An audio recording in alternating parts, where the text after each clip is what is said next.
Happy Thursday. Come on in, pull up a chair. The Daily Dope is in the air.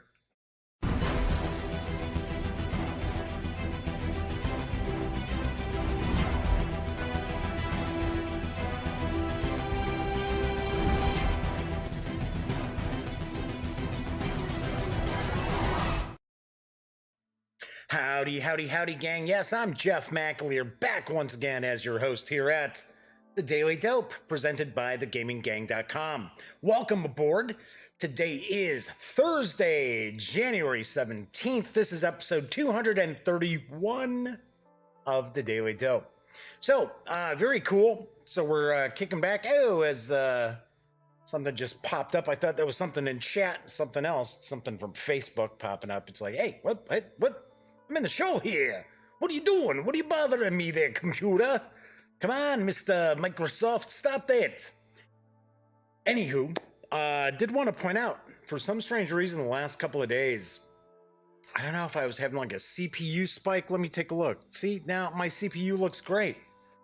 The last two shows, especially yesterday's show when I was doing the unboxing of Talon 1000 from GMT Games, wow, it was like choppy throughout the whole thing. And of course, I always record the stream just in case, because there have been a couple of times where the internet has dropped, or even YouTube has actually dropped chunks of the stream. So, and even though I had, no issue with the internet whatsoever, I'm also taking a peek to make sure our drop frames aren't popping up. We're okay there too. Anyway, so I watched yesterday's show. Now, the show before that, I thought, wow, it's a little choppy with the video. What's going on here? And then last night, there wasn't really anything I could do. It's just kind of odd. I mean, it's like the frame rate is really low. So I think it was because the CPU was spiking. So I have played around with some settings and that. Hopefully everything should be cool. I'm looking right now and the CPU usage is at like 21%. So that's fine. So hopefully this stream is working out okay today. Fingers crossed. Because I am going to be reviewing Dungeon Mayhem from Wizards of the Coast. It's D&D Dungeon Mayhem, I should say. So I got a jam-packed show today, because not only am I going to review D&D Dungeon Mayhem, I'm going to talk about one of my favorite old school Renaissance role-playing game systems, as well as a very cool adventure. So lots going on today's show. I mean, the main gist is basically the Dungeon Mayhem review, but I gotta be honest, Dungeon Mayhem review is not going to be super long. But it's Thursday. I love talking about role-playing games, and I wanted to share some love for a system that I don't think a lot of people know about, as well as some adventures. In fact, one adventure in particular that I don't think a lot of people know about. So, gonna be a pretty packed show, very casual. Just gonna be chatting here.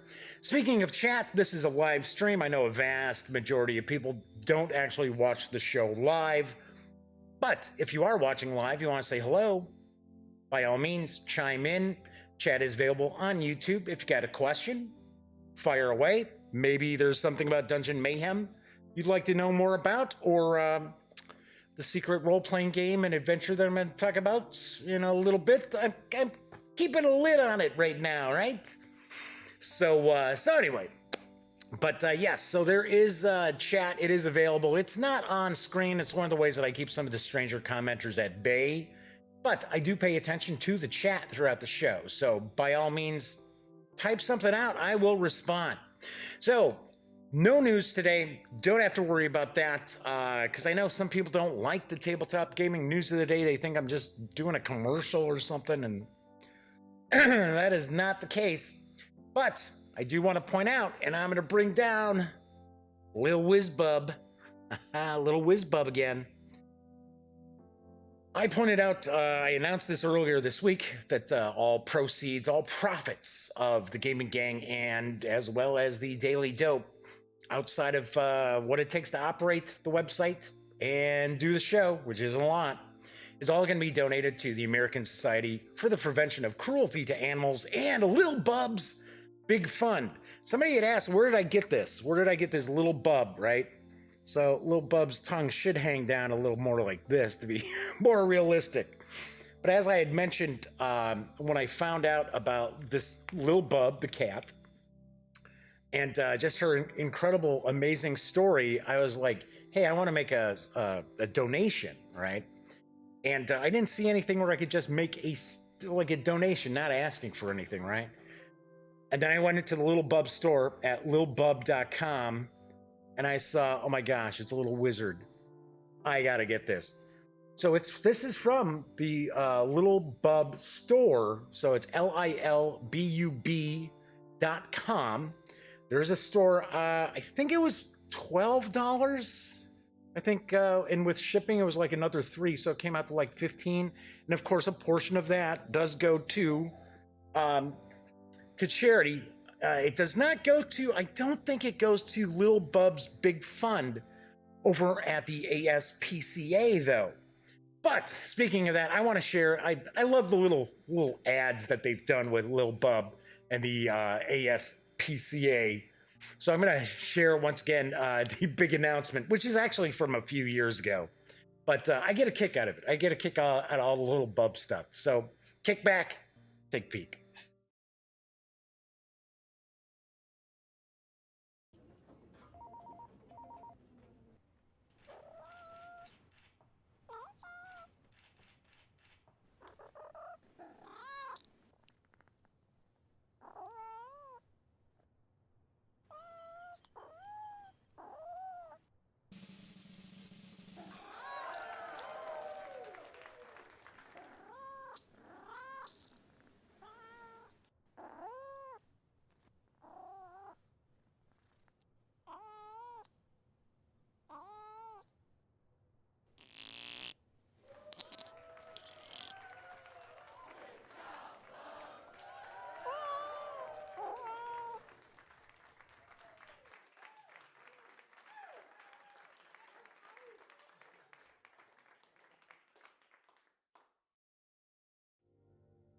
That's right. Good job, Lil Bub and the ASPCA.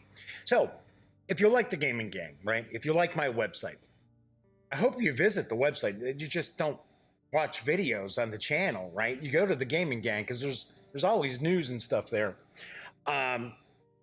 Plus other stuff that I don't necessarily like, comics and stuff like that. I don't really do comics on the Daily Dope, but that stuff is movies, TV, stuff like that. That's all over on thegaminggang.com.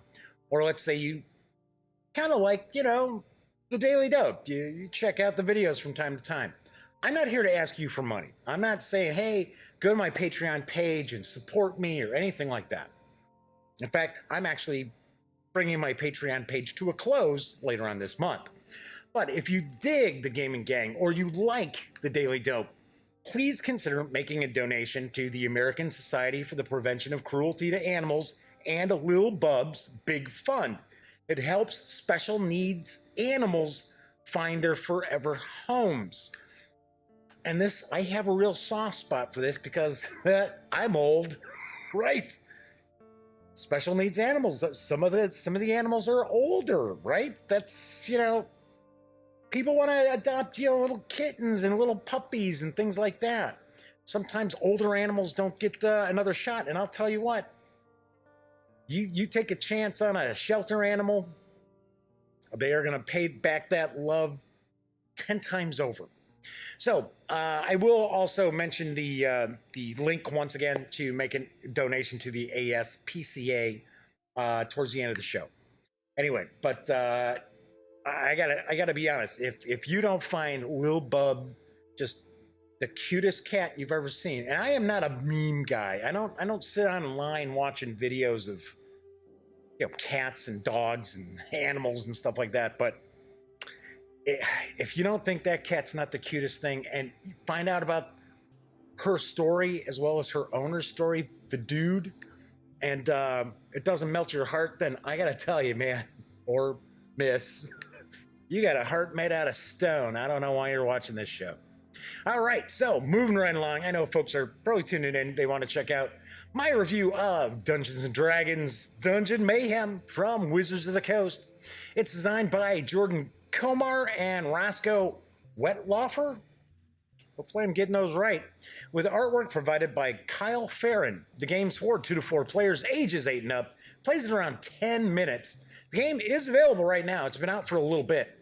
And it does carry an MSRP of $15. So let's head on over to the other camera here.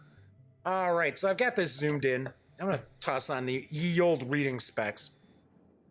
So Dungeon Mayhem is a really fast card game. It's kind of a quick dueling card game. As I mentioned, it's for 2 to 4 adventurers. Let's read a little bit of the flavor text on the back. Do you have the guts to bring home the glory? Play as one of 4 brave, quirky characters, barbarian, paladin, rogue, or wizard, battling it out in a dungeon full of treasure, with magic missiles flinging, dual daggers slinging, and spike shields dinging. It's up to you to be the last adventurer standing. Okay, so that is the box right there. So the game comes with 4 decks of cards. Comes with a little punch board with 4 little character tokens and these little health tokens here. They're more like damage tokens, so I'll explain those in just a minute. Let's put them all together here. Okay, so each of the decks, I had to move the camera a little bit. I had this stuff set up the way I wanted it before, and now, of course, I had to bump the camera over. Anyway, so give you an example of what the decks consist of. So you're going to have a hit point tracker. So each of the characters is going to have 10 hit points. So right here, this is the paladin. So the paladin, you would put your little token, just like so, right up here in the 10 spot. So each of the players are going to have this card, and then they're also going to have this card. And this card is going to explain all the symbols that are on the various cards.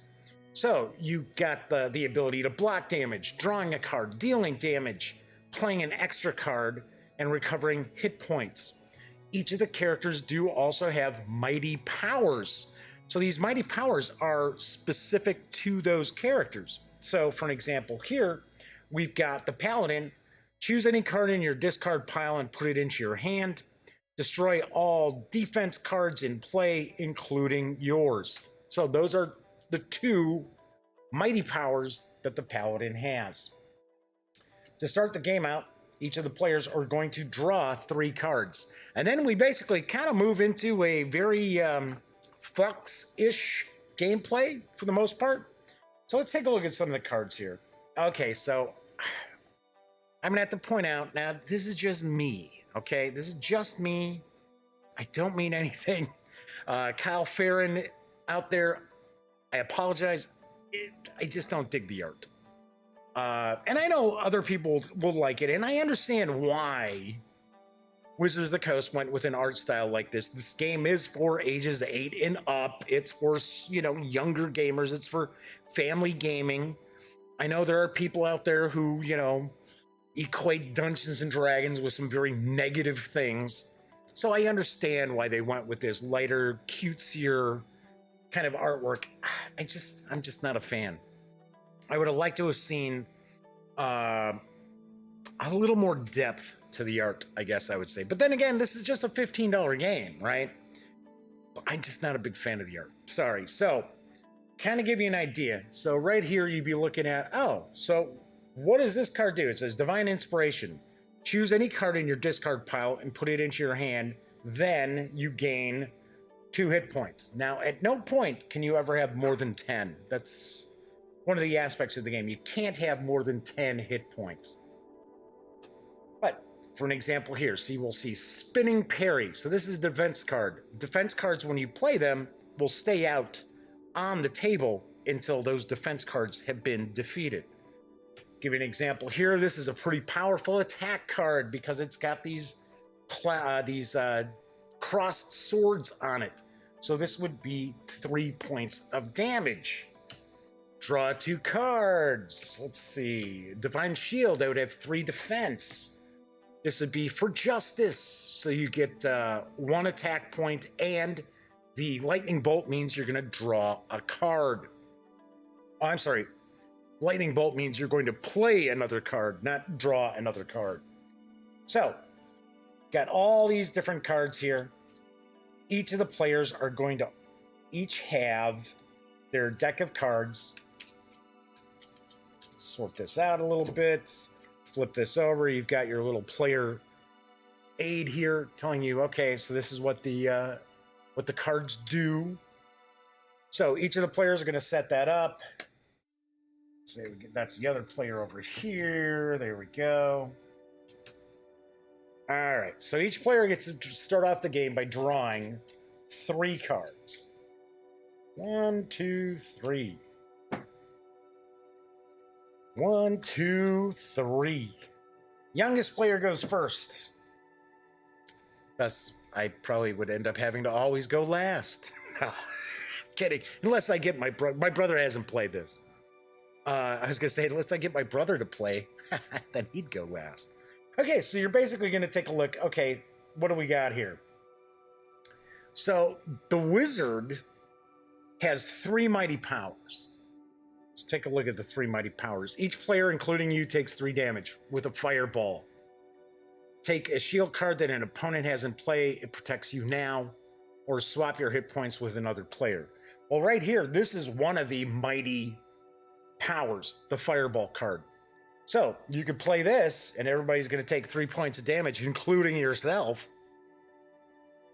You play this, draw 3 cards, knowledge is power. Or play the lightning bolt for 3 attack. And you basically, like 4 players, right? If you're sitting there playing with 4 players, you just pick who you're attacking. Gameplay's really, really fast. So let's say, for an example, okay, boom. I'm playing a lightning bolt. I'm the wizard. I'm playing a lightning bolt on the paladin. Paladin doesn't have any defense cards because the paladin hasn't taken their turn yet. So they would go boom, boom, boom, down to 7. And the player would, of course, discard the lightning bolt. And then they draw a card from their deck. Easy. What am I doing that for? There we go. So we draw another card. So that's their turn. Then it goes Paladin's turn. Okay, so the Paladin's like, oh, well, I could lay a smackdown on that damn wizard. Or that wizard might start smacking me up again, so maybe I'll drop down a defense card. Like, okay, I'm going to play Fluffy. Fluffy here. With a defensive 2. Yep. Could I just let the horse absorb the damage, eh? That's not too nice. So, that would be the Paladin's turn. Paladin draws a card, moving right along. So, you're just going to basically keep going around playing your cards until one of the players is down to 0 hit points. When a player is down to 0 hit points, they're out of the game. So there is player elimination. I guess, you know, some people won't dig that. But the game plays so fast. I mean, you can play, even with 4 players, you can play and within a couple of rounds have one person out. Have one person out of the game. So that's just double checking our drop frames. We're cool. We're at 0. Nice. Strangely enough, it seems as if like the drop frames have hit like in the first few minutes of the show when I get drop frames. I don't know what that's about. That's pretty weird. Anyway, as I was saying, so each of the players, they're going to go around and they're going to play 1 card at a time unless they play a card that has or yellow over here, has a lightning bolt on it, like so, right? So magic missile. So if I were to play as the wizard, if I played the magic missile card, I could say, okay, so I'm going to attack I know, and these cards are all kind of squeezed in here, but I want to be able to show off the cards so you could actually see the detail on them. In fact, I'll move that out of the way a little bit. Get this one out of the way too, since we're not actually using these decks. This is the fighter, who's a half orc. And then this is the rogue, who is, God, I always mess up the pronunciation of the half devils or whatever. So anyway, okay, so I'd say, oh, so I'm gonna play Magic Missile. So I play Magic Missile, and that does 1 point of damage. Well, the Paladin's got Fluffy out there, so you would actually take one of your little tokens like that, you'd put it on there to mark that, okay, so Fluffy's taking 1 point of damage. So Fluffy will stay. Let's say I have the opportunity to play another card. I say, oh, I'm going to play Burning Hands then. So I'm going to play this card. This is my next card I'm playing. So this does 2 damage. Well, so that would do 1 more point of damage to Fluffy. Just take these back. This would go in a discard pile. And then, of course, the Paladin, there's still 1 point of damage left. Paladin's going to take another point of damage, get closer to buying the farm right there. So if you ever play your cards and you don't have any cards left, then you get to draw 2 cards. Just like, for an example, if, say, this was I only had 1 card in my hand and I played this Magic Missile, I would get to draw another card and play that card and then draw another card at the end of my turn. So it behooves you to just sit there playing 1 card at a time every turn. You're trying to see how you can go about playing as many cards as you possibly can, even though normally you're just playing 1 card at a time. If you run out of cards, then you're just simply going to take your discards and reshuffle them back together. That's it. Each of the decks also have, they're all unique. So each of the cards are going to be unique, although there's a lot of the effects are kind of the same to these cards. The special powers for each are different. The mighty powers. So for an example, the rogue here has 3 mighty powers. None of your opponent's cards affect you or your defense cards until the next turn. Destroy 1 defense card in play and steal the top card of any player's deck and play it. Now remember, these mighty powers only come into effect when you have the card and you play the card. It's not like you can just do it whenever you want. And then, of course, we've got the fighter, the barbarian, really, I should say. And that barbarian also has 3 mighty powers.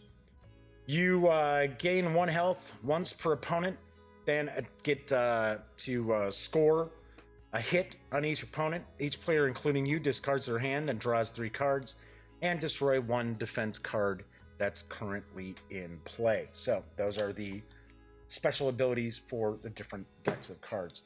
Gameplay's really quick. Like I said, even with 4 players, you can finish up a game in about 10 minutes, as long as everybody's throwing down their cards. This is not a game that's got a lot of analysis paralysis involved in it, that's for sure. But that is pretty much how you play Dungeon Mayhem. It's the last hero standing. So essentially the story is supposed to be that these adventurers are, you're fighting amongst the party. You're fighting amongst the party to get loot is basically how it works. So, what do I think of Dungeon Mayhem? Well, I gotta be honest. Like I said, I'm not a big fan of the artwork. The cardstock is okay. It's the cardstock's not great. It's not terrible.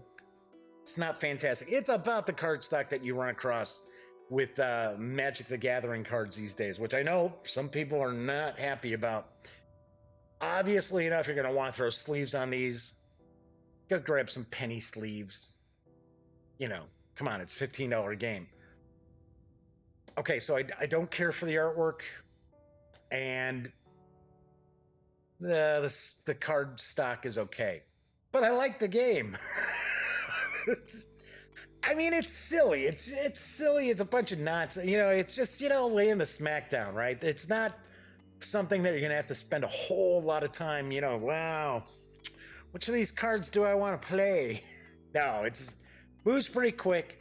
There is player elimination. I know some people don't dig that. That doesn't bother me. I've never been bothered by player elimination, especially in a game that plays so fast. Yes, granted, if it was a game that plays 5 hours and you're knocked out of it an hour into the game, yeah, I guess I'd have a bit of a problem with player illumination then. So, all in all, on a scale of 1 to 10, I give Dungeon Mayhem a very solid 7.9 out of 10. It's you know, it's not reinventing the wheel. It's not, you know, the flashiest game around, but it's fun. And for $15, I think it should be pretty fun for families to bust out with the kids. Super easy to learn. Depending on your child, you might even be able to go a little bit lower than the age of 8. I mean, I don't know. You know your kids better than I do. So there you have it, a 7.9 out of 10. All right, so I did want to chat a little bit about one of my favorite old school role-playing game systems that are out there. And on Thursdays, I like to talk about role-playing games. I'm really kind of in an OSR kick right now. And to me, OSR is old school renaissance. I know some people are like old school revival, old school rules.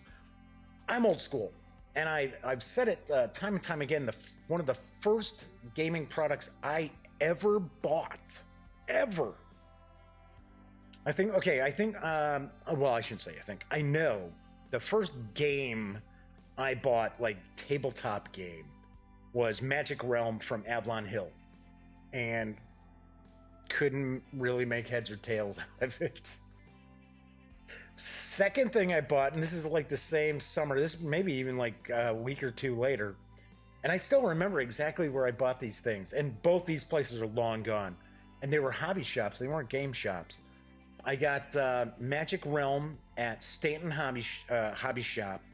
People in the Chicagoland area who, you know, are a little bit older, they don't have to be ancient, because Stanton would have closed down, I think, like 2004, 2006, something like that. They were on Milwaukee Avenue between Lawrence and Foster? Yeah, between Lawrence and Foster. It was on Milwaukee Avenue. So I bought the Magic Realm at Stanton Hobby Shop. And they didn't have tons and tons of Avalon Hill stuff. I don't recall them actually carrying D&D stuff either. They may have eventually, but I don't remember it. So, second item I ever bought, first role-playing game product I ever bought was G1, Studying of the Hill Giants for Advanced Dungeons and Dragons. And I didn't even realize that you needed the core books to play it. I was like, boink! What do you want? I was like 10, 11 years old. God, it's like, jeez. So that was in 79? 78 or 79? I think it was 78. Because I know I was playing Dungeons and Dragons while I was still in grammar school, and I think I was in 7th grade. So, yeah. So that would have been, I would have been about 10.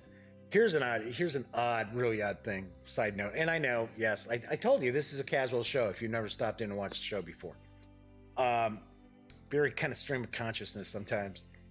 So my brother, who is not a gamer, my brother has never. Well, he plays some stuff now, but for years and years and years and years, he had absolutely no interest in role-playing games, board games, card games, anything like that. Not even really computer games or console games. Now, in the past few years, he's kind of gotten into like PlayStation 4 and things like that. But before, no, he didn't. But here's the funny thing: he was playing Dungeons and Dragons before I was playing Dungeons and Dragons. I didn't know anything about the game until he and some of his friends were playing. He wasn't running it; he was playing it. So yeah, kind of funny. Anyway, so I wanted to talk about one of the cooler old school Renaissance rule sets that are out there, and it is Basic Fantasy Roleplaying Game, is what it's basically called. I mean, how much more basic could you possibly get as far as the name of this? But I gotta point out, it's from the Basic Fantasy Project. This is a 170-page core book.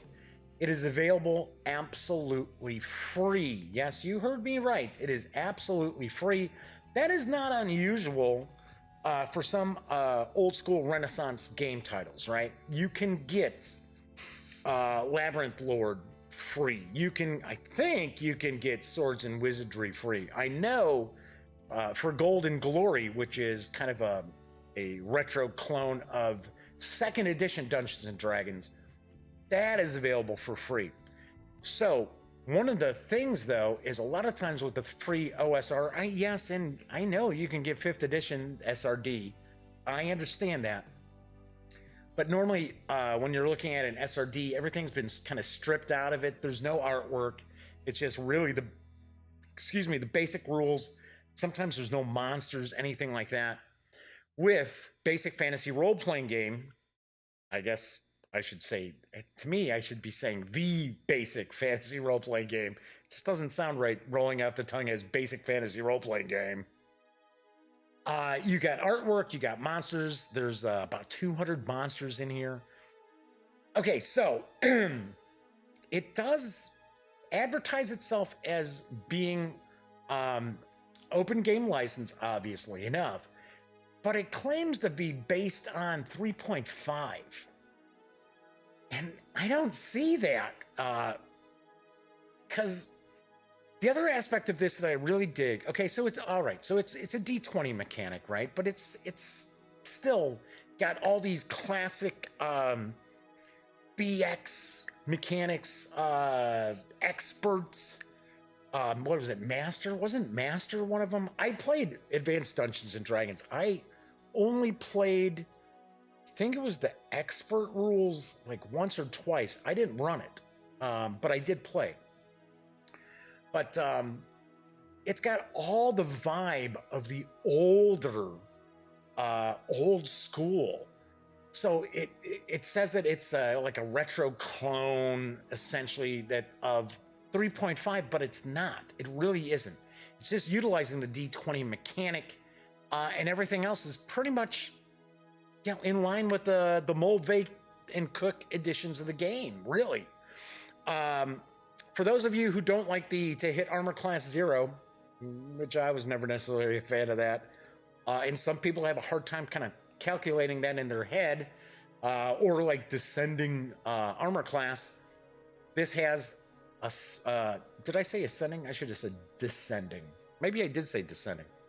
As far as if you don't care for the THACO, as we used to call it, or descending armor class, it is ascending armor class, which makes so much more sense to most people.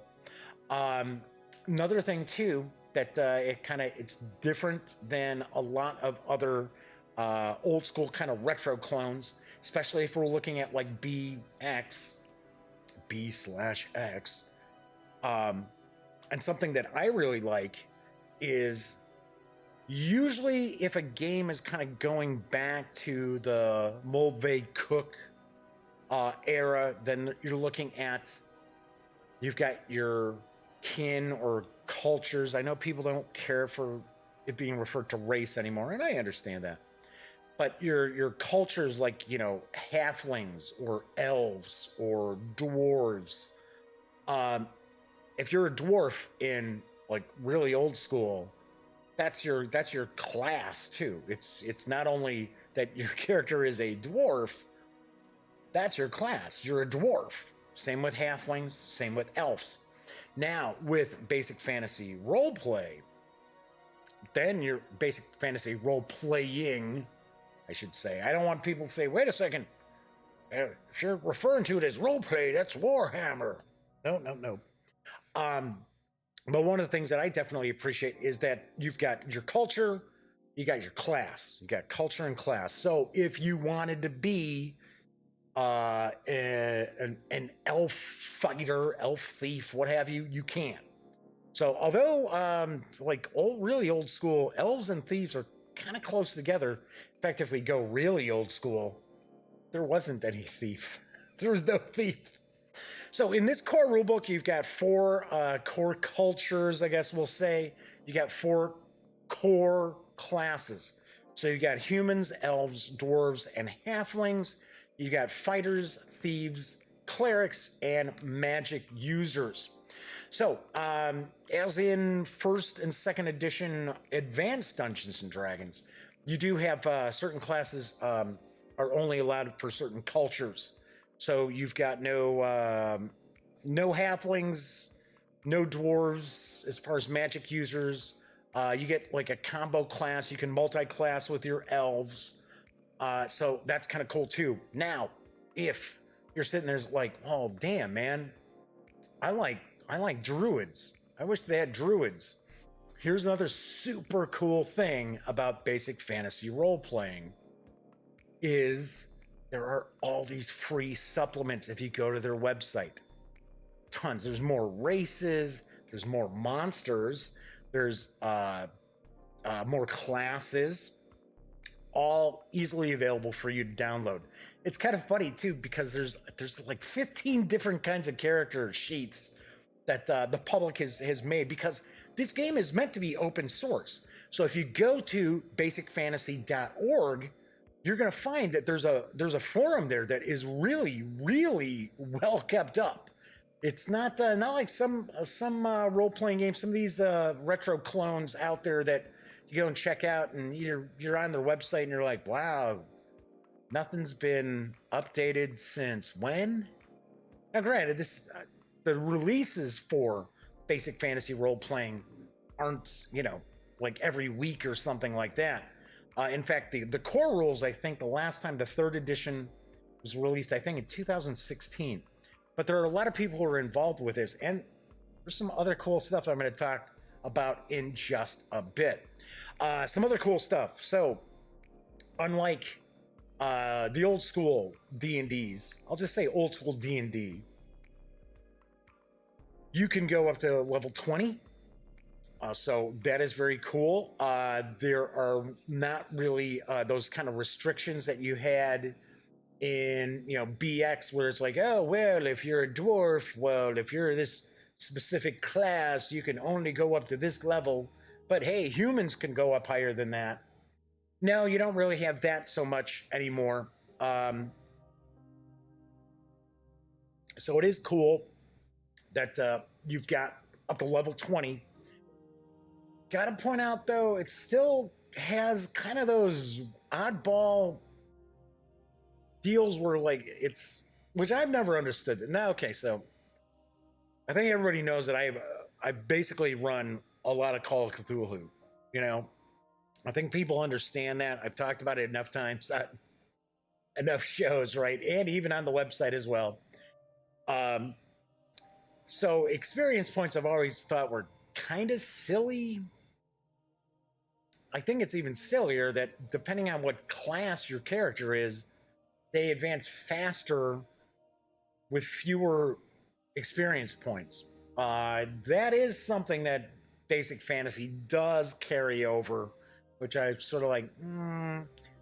Personally, I would just sit there and say, okay, we're using bang this and this for everybody. I know in some ways one of the reasons why it's kind of different as far as the number of experience points to level up is because, of course, as you start getting into like higher levels, the magic users, obviously enough, start becoming much more powerful with their spells and so on and so forth. I still think it makes more sense to kind of be have the same basic chart as far as experience point advancement for all the classes out there. Just to me, it's kind of odd when you start getting into like all these different characters have all these different levels. Especially, okay, now I will point out if you're multi-classing, then yes, obviously enough, it's going to take you longer to be, magic using thief than it is just to be a thief. So, another thing that's very cool about this is, unlike modern products, this book does not drone on and on and on. Everything's very concise. Everything's clear.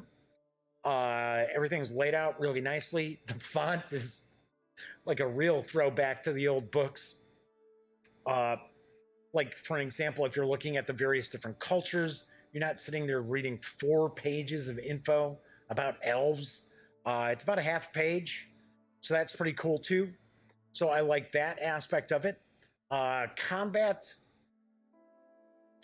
the combat is pretty fast. It's limited in as far as player options.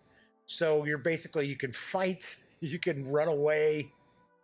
You're not going to get a whole lot of, like, different feats and things like that. That's why I mentioned that I think it's kind of weird how it's kind of presented as, being open game license off of 3.5, but you're not looking at like feats and skills and things like that. Now, of course, there actually are supplements out there if you want to add skills to the game too. Like I said, there's loads and loads of stuff. One other thing I also like about this is it's OSR, so combat's deadly, right? So was, old school D&D. Magic users have a 1d4 for their hit points. They only get 1 spell a day at first level. So clerics, as far as the clerics, once again, you're looking at they don't get a spell at level 1. I mean, that is like way old school. Magic users at first level get 1 spell. They also get read magic. So that being said, there's also a supplement that has cantrips, so you can get that too. So pretty cool. You can play around with the spells. It's not that difficult to be like, okay, well, I'm basically just throwing on an extra spell per level. One thing I do like is the modular aspect to Basic Fantasy, and other old school role-playing games do this as well, where you can kind of plug in what you like, take out what you don't. Do want to mention though that as written, the core rules basically, once again, you're looking at the fighters kind of get the short end of the stick. Maybe I should say maybe short end of the pole axe, because every other class as a level up becomes like much cooler, where the fighters are basically just harder to kill, and deal out. They become more proficient, I guess we would say, in combat, but they don't have like the cool different things like thieves or clerics or magic users as well. So that's something to point out also. But once again, that said, if you go to basicfantasy.org, there are loads and loads of free supplements. This is the thing that I think is really, really awesome about this. Everything, if you just want it in PDF, or I think it's in Open Office. I think that's the other format that everything's available in. I think it's like Open Document, I think is what it's called. It's all absolutely free. So the core book, all 170 pages, really nicely presented. It's got kind of evocative art from that, way back in the day. I wouldn't say, you're going to be like blown away by the artwork, but once again, this is absolutely free. It's really well supported. And if you want to get it in print, this is something else that's pretty cool. So I do want to point out, you can get the print edition for $6.25 on Drive-Thru RPG as a print on demand.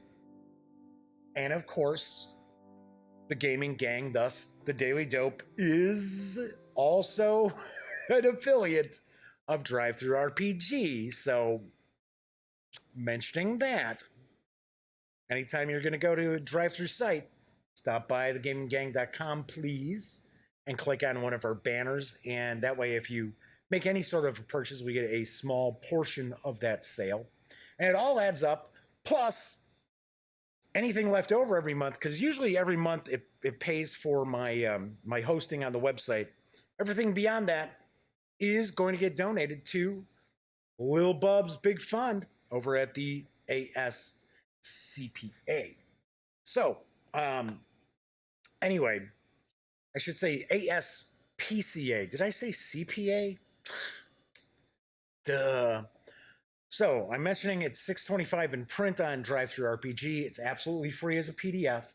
There are only 3 releases that are on Drive-Thru RPG from the Basic Fantasy Project. The core rules, there's an additional like monster manual kind of thing, and then there's like really like a real throwback. I think it's supposed to be a throwback to like brown box D&D, which is also like another rule set, but I don't see the support for that like I do for basic fantasy role playing. Anyway, so I'm saying it's $6.25, print on demand on Drive-Thru RPG. I got to be completely honest, it's also available for $5 on Amazon. So you can go, if you want a print edition, you can go over to Drive-Thru RPG, help us out a little bit because I'll probably get like a dime out of that. But in complete honesty, it's $5 on Amazon.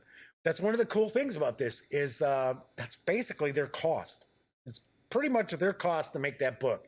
So you can get it on Amazon at cost. So as I mentioned, I promised I was going to mention that there's a pretty cool adventure.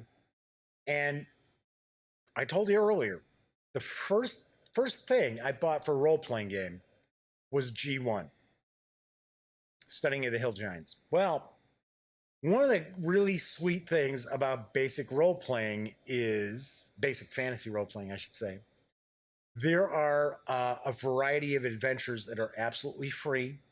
I mean, those are like jam-packed. I mean, we're not talking like 5-page adventures either. We're talking, these are 80, 100, 120-page books. So you've got, it's very, very cool, The Giant Saga, or I should say Saga of the Giants. It's written by J.D. Neal. This is one of the adventure releases for basic fantasy role-playing. And what it does is it kind of riffs on the original G modules for Advanced Dungeons and Dragons. So the first adventure in this, yes, you're battling hill giants. And strangely enough, though, I don't know if this is a misprint or something, but on the cover and even on the download link, it says it's for 9 to 12 characters, level 9 to 12. So I don't think it's for 9 to 12 characters. Although I do remember a lot of the old school modules do sit there and say, "Oh, hey, this is for 17 level 1 characters." It's sort of like, what? Just goes to show you how times have changed. Back in the day when I was younger, it'd be like, yeah, 8, 9 people. Yeah, we can get 8 or 9 people together for an adventure. Now most people playing role-playing games are like, wow, thank goodness all 4 of my players showed up this week. But so anyway, so this is kind of a riff on G1. In fact, all of the G modules. And before you start thinking, oh, this is just kind of just a rehashed Studying of the Hill Giants, it's not.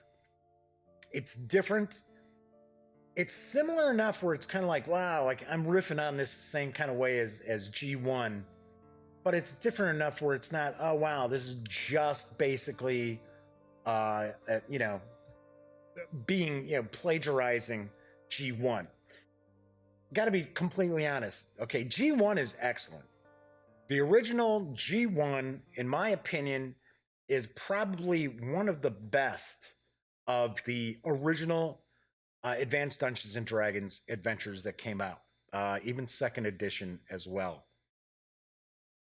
Hate to say it, but a lot of the adventures, a lot of the old AD&D adventures and things like that are just kind of looked at through like the rose-colored glasses of nostalgia, because there's a lot of them that actually sucked pretty bad. I gotta be honest, G2 and G3 weren't that great. They honestly were not all that great. G1 was excellent. The D series too, the Drow, very, very cool until we got to the climax of it, which was crap. But I do want to mention the cool thing about this is that it's not, if you know the original modules, if you remember the original story that kind of goes through the G's and the D's, it's not the same. Because of course, the protagonists that are basically behind everything are going to be completely different.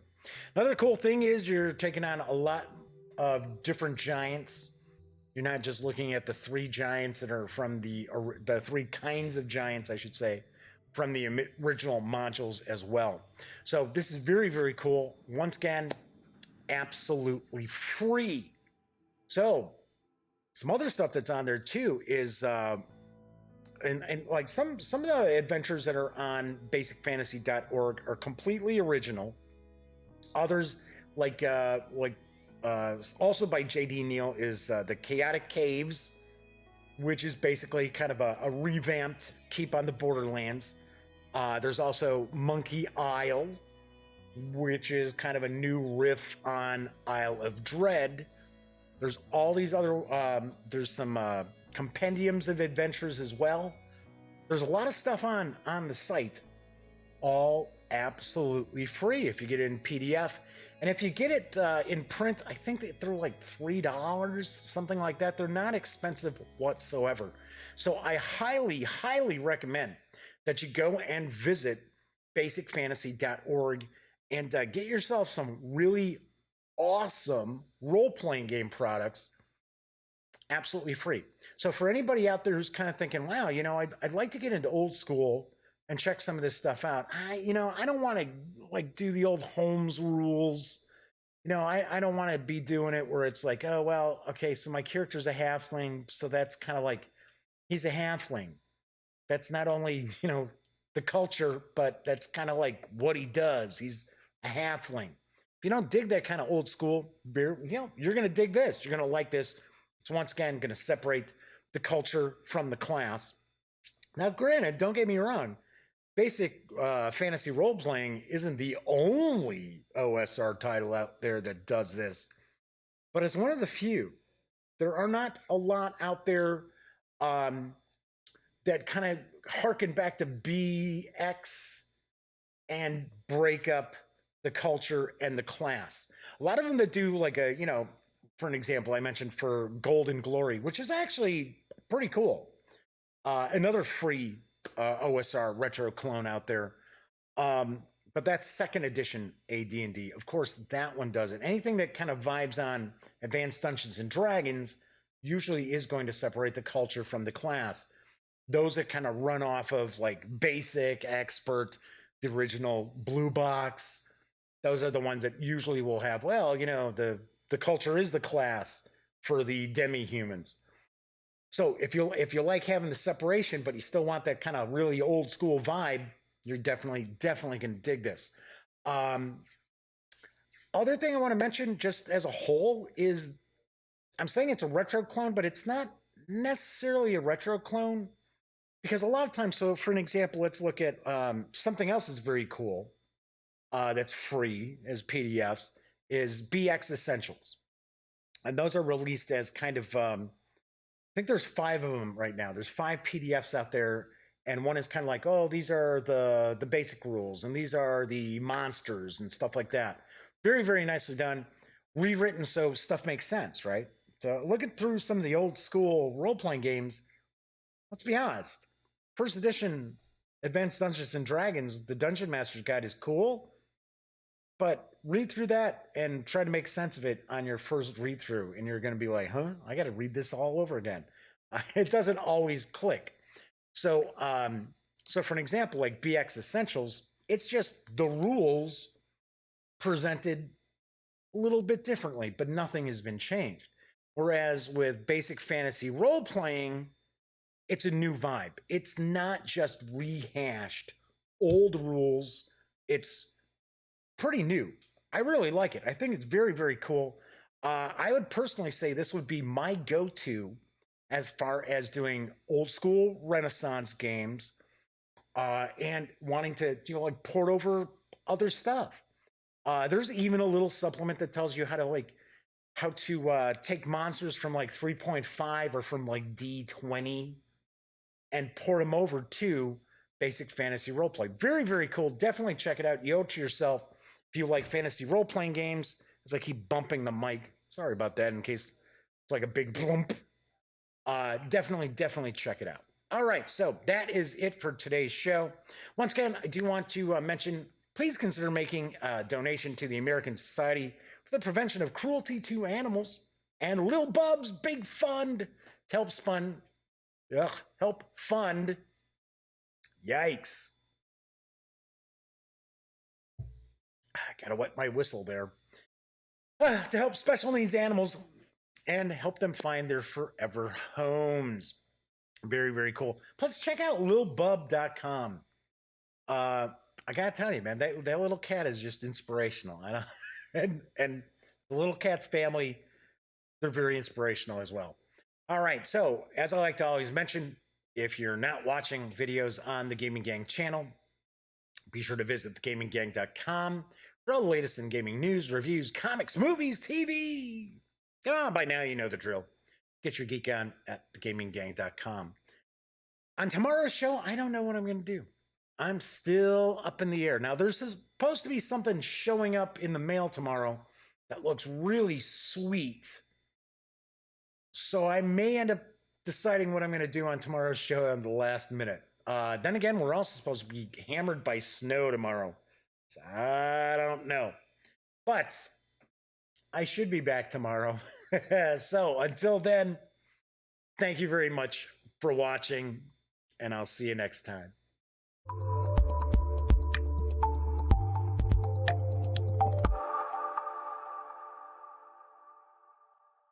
Thanks again for watching The Daily Dope, presented by The Gaming Gang. If you like this episode, be sure to give it a quick thumbs up. And if you dig the channel, please subscribe. If you'd like to check out our previous episode, click right here. And if you want to check out a somewhat randomly selected episode, give a click right down here. It'll be like opening a box of Cracker Jacks. You just don't know what you'll get. Once again, thanks for watching, and I'm Jeff McAleer.